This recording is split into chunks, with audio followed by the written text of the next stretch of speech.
Hello friends, നമുക്കിന്ന് അടിപൊളിയൊരു ഗീ റൈസും chicken കറിയും എങ്ങനെയാണ് ഉണ്ടാക്കുന്നതെന്ന് നോക്കാം. അതിനാദ്യം വട്ടമുള്ള ഒരു പാത്രം അടുപ്പത്ത് വെച്ചിട്ട് അതിലേക്ക് നെയ്യ് ഒഴിക്കുക. എന്നിട്ട് സ്പൈസസ് ആഡ് ചെയ്യുക.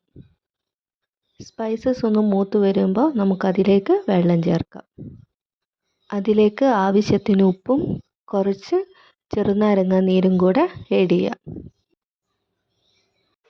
വെള്ളം തിളച്ച് വരുമ്പോൾ അതിലേക്ക് ഇഞ്ചി, പച്ചമുളക്, വെളുത്തുള്ളി പേസ്റ്റും കുറച്ച് വലിയ ഉള്ളിയും കൂടെ ഇട്ടിട്ട് അതിലേക്ക് നമ്മൾ കഴുകി വെച്ച കൈമ റൈസും കൂടെ ചേർത്തിട്ട് ജസ്റ്റ് ഒന്ന് ഇളക്കിയതിന് ശേഷം മൂടി വയ്ക്കുക. ഇടയ്ക്ക് നമ്മളൊന്ന് ആ റൈസ് ഒന്ന് ഇളക്കി കൊടുക്കണം കേട്ടോ.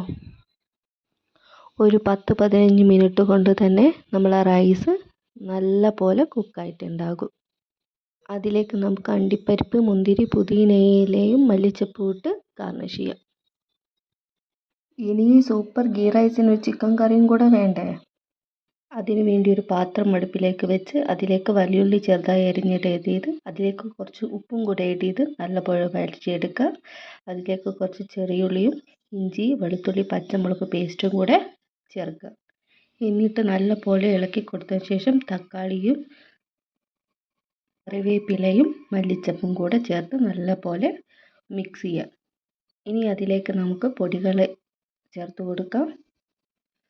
മുളക് പൊടി, മല്ലിപ്പൊടി, മഞ്ഞൾപ്പൊടി, പിന്നെ ഗരം മസാലയും കൂടെ ചേർക്കുക. മസാലയൊക്കെ നല്ലപോലെ മൂത്ത് വന്നതിന് ശേഷം അതിലേക്ക് നമ്മൾ നേരത്തെ വേവിച്ച് മാറ്റി വെച്ച ചിക്കൻ ആഡ് ചെയ്യുക. ചിക്കനിൽ ഞാൻ മഞ്ഞൾപ്പൊടി, മുളക് പൊടി, ഉപ്പും കൂടെ ചേർത്തിട്ടാണ് ഞാനത് വേവിച്ചത്.